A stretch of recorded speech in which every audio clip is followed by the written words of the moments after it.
Okay, कल हमने पढ़ा था ब्रोंकियल ट्री। ब्रोंकियल ट्री पिछले सेक्शन में हमने पढ़ा था।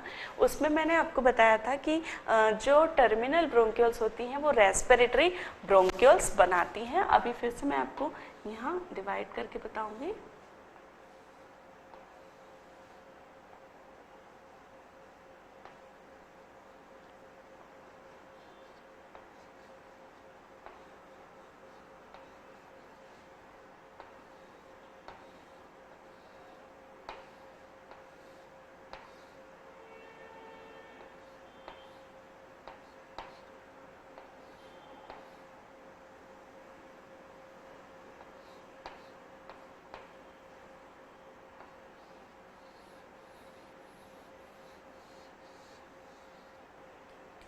फाइन।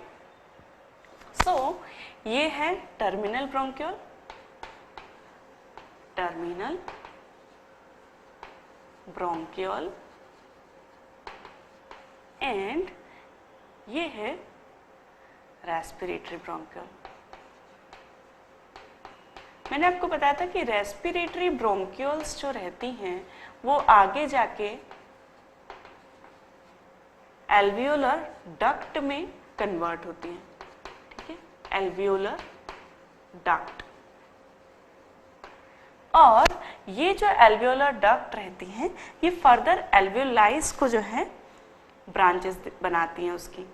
ठीक है, like this, like this, like this. और ये जो एल्वियोलर डक्ट रहती हैं ये जाती हैं एल्वियोलर सैक्स में,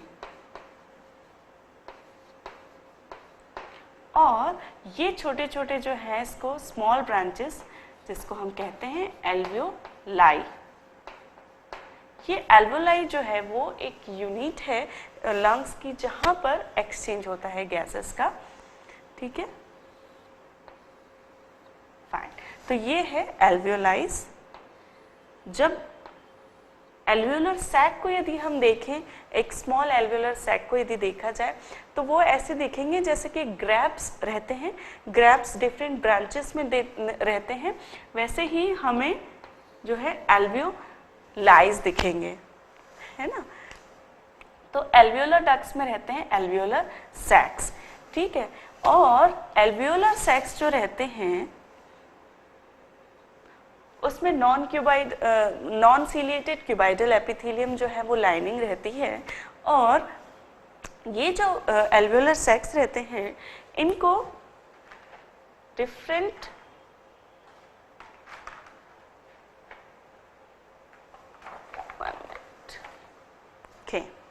सो ये जो एल्वियोलाइज रहते हैं इनके स्ट्रक्चर मैं आपको यहाँ बना के दिखाती हूँ।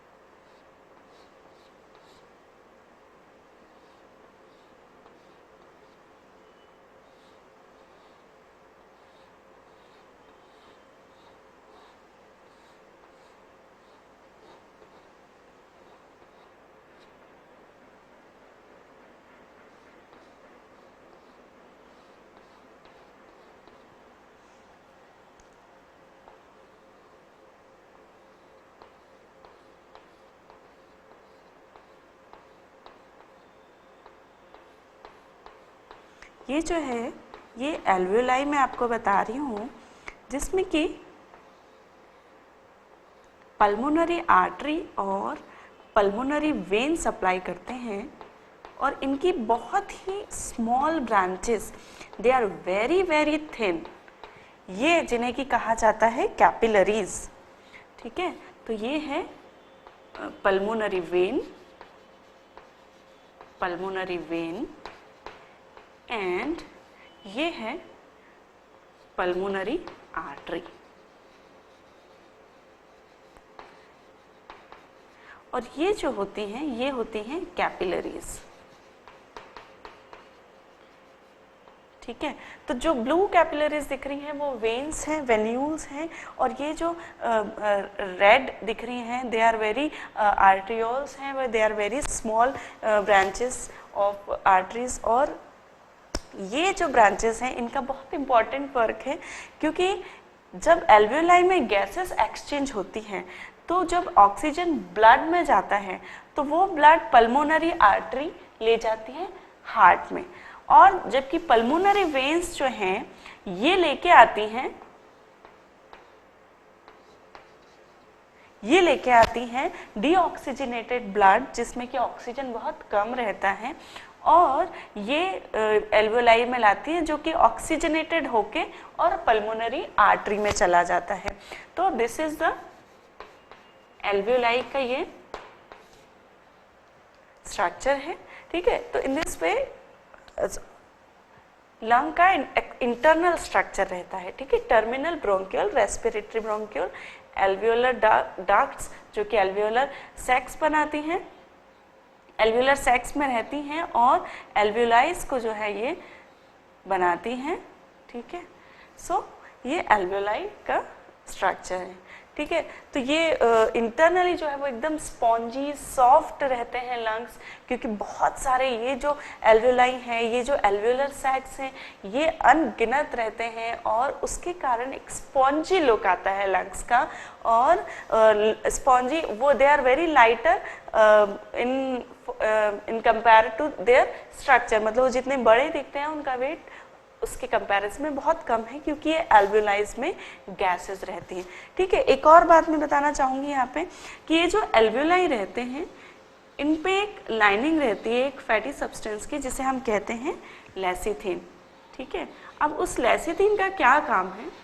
ये जो लेसिथिन रहता है इट इज़ वेरी इंपॉर्टेंट, ठीक है। लेसिथिन लेयर, इसकी एक लेयर रहती है, उसके कहते हैं लेसिथिन। तो लेसिथिन क्यों इंपॉर्टेंट है? क्योंकि लेसिथिन को सर्फेक्टेंट भी बोलते हैं। ये क्या करता है? एल्वियोलाइज का सरफेस टेंशन को कम कर देता है, ठीक है। What it does? Decreases the surface tension, और सरफेस टेंशन कम होने की वजह से जो एल्वियोलाइज हैं वो कोलैप्स नहीं होते, वो एक बलून की तरह फूले हुए रहते हैं सरफेस टेंशन कम होने की वजह से। दूसरा, they provide the medium for gases exchange, they are medium for exchange of gases, क्योंकि जो गैस मॉलिक्यूल्स हैं वो उस मीडियम में अच्छे से डिफ्यूज हो पाते हैं। तो ये एक काम ये है लेसिथिन का, ठीक है। So this is the thing कि एल्वियोलाई स्ट्रक्चर में आपको जानना ज़रूरी है कि एक तो जो ब्रांचेस रहती है उसकी सप्लाई रहती है होल द एल्वियोलाई में, और दूसरा कि सरफेस टेंशन लेसिथिन की लेयर रहती है जो कि सरफेस टेंशन को कम करके रखती है और एक मीडिया प्रोवाइड करती है कि गैस का एक्सचेंज हो सके। Now we will come to the ये देख के आपको समझ में आएगा कि एक्चुअल में लंग्स कैसे दिखते हैं, ठीक है। तो मैं ये इसका जो है लंग्स को सेक्शन करके काटा है, वर्टिकल सेक्शन में काटा है, और ये उसके इंटरनल स्ट्रक्चर दिख रहे हैं, ठीक है। इंटरनल स्ट्रक्चर समझाने से पहले मैं आपको बताऊंगी कि आउटर स्ट्रक्चर जो है वो कैसा दिखता है। तो आउटर स्ट्रक्चर ये जो है ये है बैक साइड लंग्स के, ठीक है। यहाँ पे आपको दिख रहा होगा कि रिब्स की जो है वो फरोज दिख रही है, रिब्स के उस पे इम्प्रेशंस दिख रहे हैं, ठीक है। तो ये बैक साइड है, ऐसा ही फ्रंट से दिखता है, लेकिन उसे क्योंकि आगे से हमने सेक्शन किया है इसलिए वो नहीं दिख रहा है, ठीक। तो बताती हूँ मैं, जो आउटर सेक्शन जो होता है लंग्स का उसमें कैसे जो है बाहर से एक्सटर्नली कैसा दिखता है लंग्स।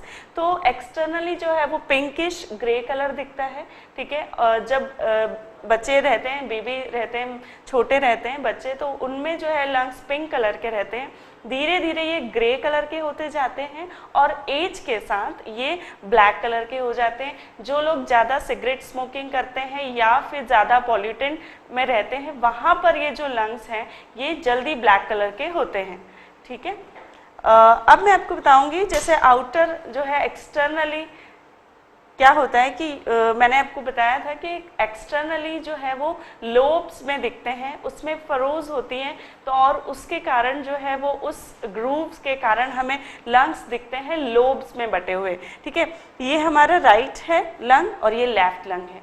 ठीक है, राइट लंग जो होता है वो एक ट्रांसवर्स रिज, जो आपको पिंक कलर की दिख रही होगी, ये हमारी ट्रांसवर्स रिज है, और जो ऑब्लिक कलर जो है दिख रही है वो है ऑब्लिक रिज। ठीक है, इसको जो होता है, इनके कारण जो है ये लोब्स में बटे हुए दिखते हैं एक्सटर्नली, लेकिन इंटरनली जो होता है कोई लोब्स जैसा डिवीजन नहीं होता है लंग्स में।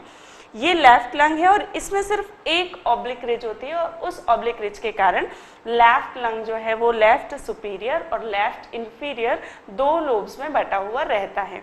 अब जो राइट लंग है वो जो कि 3 लोब्स हो गए हैं, तो राइट सुपीरियर, राइट मिडल और राइट इंफीरियर, ऐसे 3 लोब्स में हमको दिखता है बटा हुआ। ठीक है, ये एक्सटर्नली हो गया। अब एक्सटर्नली जब ये सेक्शन में नहीं है लंग्स मान लीजिए, तो इसके ऊपर जो है इस प्रकार की कॉन्केव जो है वो सरफेस आएगी, जो लंग्स की फ्रंट की सरफेस होती है और लेटरली सरफेस होती है, वो कॉन्केव सरफेस होती है, उसको कॉस्टल सरफेस भी बोलते हैं। उस सरफेस को कॉस्टल क्यों कहते हैं? क्योंकि उस पे जो है वो रिब्स जो है ऐसे कवर कर लेती हैं, और रिब्स के कारण, रिब्स को क्योंकि कॉस्टल कहते हैं, तो रिब्स के कारण वो सरफेस को कॉस्टल सरफेस कहा जाता है। ठीक है, ये कॉन्केव रहती है, लैटरली और फ्रंट में जो सरफेस रहती है वो कॉन्केव रहती है। मीडियली जो आपको यहाँ दिख रहा होगा, मीडियली जो लंग्स हैं वो उसकी बॉर्डर कॉन्वेक्स रहती है। अब आपको जो है वो लेफ्ट लंग में आपको मैं दिखाती हूँ कि ये जो लेफ्ट लंग में एक ग्रूव दिख रहा है यहाँ पे। ठीक है, एक ग्रूव है, एक स्पेस है, इस स्पेस में जो है वो लंग्स रहते हैं। ठीक है, इसलिए लेफ्ट लंग में एक ग्रूव पाया जाता है और उसको कहते हैं कार्डियक नॉच। ओके, इस ग्रूव को कहते हैं कार्डियक नॉच, क्योंकि इसमें जो है हार्ट रहता है यहाँ पे, इसलिए इस लेफ्ट लंग की जो मीडियन बॉर्डर पे एक ग्रूव रहता है उसको कहते हैं कार्डियक नॉच। ठीक है, यहाँ मिडिल में ही जो स्पेस रहता है उस स्पेस को क्या कहते हैं? मीडियास्टिनम। ठीक है, जो प्लूरल कैविटी हमने प्लूरल सरफेस पढ़ी थी, वो प्लूरल सरफेस मिडल में जो आकर है वो बनाती है मीडियास्टिनम, और उसमें लंग्स रहते हैं। ठीक है, ये हो गया एक्सटर्नल स्ट्रक्चर। उसके बाद मैंने बताया था कि कॉनिकल शेप में रहते हैं लंग्स, तो जो कॉनिकल पॉइंट, अपर पॉइंट रहता है इसको कहते हैं एपेक्स। ये लंग्स के दोनों जो हैं राइट और लेफ्ट लंग, उसके ये एपेक्स है। ये जो होता है बेस है, बेस जो रहता है वो कॉन्वेक्स रहता है। ठीक है, आपको दिख रहा होगा कि यहाँ से जो है ये इसकी बॉर्डर कॉन्वेक्स है, तो इस तरह लंग्स का जो है एक्सटर्नल स्ट्रक्चर हमको दिखता है। ठीक है, अब यदि लंग्स को एक सेक्शन में काट दिया जाए तो जो है वर्टिकल सेक्शन में यदि काटा जाएगा तो हमें ये इंटरनल स्ट्रक्चर दिखेंगे। ठीक है, यहाँ पे जो आपको ग्रे कलर की दिख रही है ये ट्यूब जो है ये है trachea.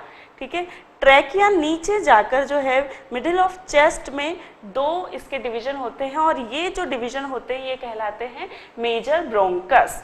Major bronchus further divide होती है लंग्स में जाके। ठीक है, एक ब्रोंकस चली जाती है लेफ्ट लंग में, एक चली जाती है राइट लंग में, और यहाँ पर ये फर्दर डिवाइड होती है। तो राइट लंग में जो होते हैं 3 प्राइमरी ब्रोंकस में डिवाइड होती है, और लेफ्ट लंग में ये सिर्फ 2 प्राइमरी ब्रोंकस में डिवाइड होती है। फिर ये जो प्राइमरी ब्रोंकस होते हैं वो टर्शरी ब्रोंकस, और टर्शरी ब्रोंकस जो रहते हैं वो सेकेंडरी और टर्शरी ब्रोंकस जो रहते हैं फर्दर रेस्पिरेटरी ब्रोंक्यूल्स और टर्मिनल ब्रोंक्यूल्स में ये टर्मिनेट होते हैं। ठीक है, तो जो रेस्पिरेटरी ब्रोंकस रहते हैं वो लास्ट ब्रांच है सबसे, और वो रेस्पिरेटरी ब्रोंकस फर्दर एल्वियोलाई में जाके, ये जो आपको दिख रहे हैं ये बहुत येलो कलर के स्मॉल जो है वेरी स्मॉल मस्टर्ड सीड जो है साइज इसमें दिख रहा है, ये रहते हैं एल्वियोलाई। ठीक है, जो ब्रोंकस रहती है रेस्पिरेटरी ब्रोंकियल, वो फर्दर जाके रेस्पिरेटरी ब्रोंकियल बनाती है एल्वियोलर डक्ट, और वो एल्वियोलर सैक में जाती है और एल्वियोलर सैक में अंदर बहुत स्मॉल जो होते हैं वो एल्वियोलाई रहते हैं, स्फीयर शेप के रहते हैं और उनको कहते हैं एल्वियोलाई, और वो they look like a branch of grapes. तो यहाँ पे आप देख सकते हैं येलो कलर के ये ब्रांच ऑफ ग्रेप्स जैसे दिख रहे हैं एल्वियोलाई। इसका मैं आपको इंटरनल एक और मॉडल में आपको समझाती हूँ, ठीक है। तो this is the internal structure of lungs, ठीक है। ये मैं आपको अब बता रही हूँ स्ट्रक्चर अंदर एल्वियोलाइज का जो है कैसे स्ट्रक्चर होता है, एल्वियोलर सैक कैसा दिखता है और अंदर जो है ब्रांचेस कैसे कैपिलरीज जो है वो बनाती हैं, ठीक है। तो यहाँ पर ये जो ग्रेप्स लाइक आपको स्ट्रक्चर दिख रहा है ये है एल्वियोलर सैक, और इसके अंदर ये स्मॉल जो है वो ग्रेप्स लाइक जो है दिख रहे हैं अंदर वो हैं एल्वियोलाइज, और एल्वियोलाइज में इस तरह कैपिलरीज जो है वो सप्लाई करती हैं और इस तरह ऑक्सीडेशन हो जाता है और ऑक्सीजनेटेड ब्लड होकर जो है वो वापस ब्लड पल्मोनरी वेन्स के थ्रू जो है वो ब्लड कहाँ चला जाता है, हार्ट में। तो this is the structure of alveolar sac. ये जो है ये टर्मिनल ब्रोंक्यूल्स हैं, फर्दर रेस्पिरेटरी ब्रोंक्यूल्स बना रही है और रेस्पिरेटरी ब्रोंक्यूल्स अंदर बनाती हैं एल्वियोलर डक्ट, और एल्वियोलर डक्ट जो है वो किस में खुलती है, ये है एल्वियोलर सैक जिसके अंदर जो है रहते हैं एल्वियोलाइज, और एल्वियोलाइज में जो है वो ऑक्सीडेशन होता है, सॉरी ऑक्सीडेशन नहीं, रेस्पिरेशन होता है, इंटरनल रेस्पिरेशन, और ऑक्सीजन का एक्सचेंज होता है कार्बन डाइऑक्साइड से। फिर जब कार्बन डाइऑक्साइड निकल जाती है तो वो इससे वापस निकाल दी जाती है बाहर, और वो फिर ब्रोंकियल्स से tertiary, then secondary, then primary, then major और देन ट्रेकिया से होके जो है वो बाहर निकल जाती है, ठीक है। तो this is the structure of alveolar sac in alveoli, okay.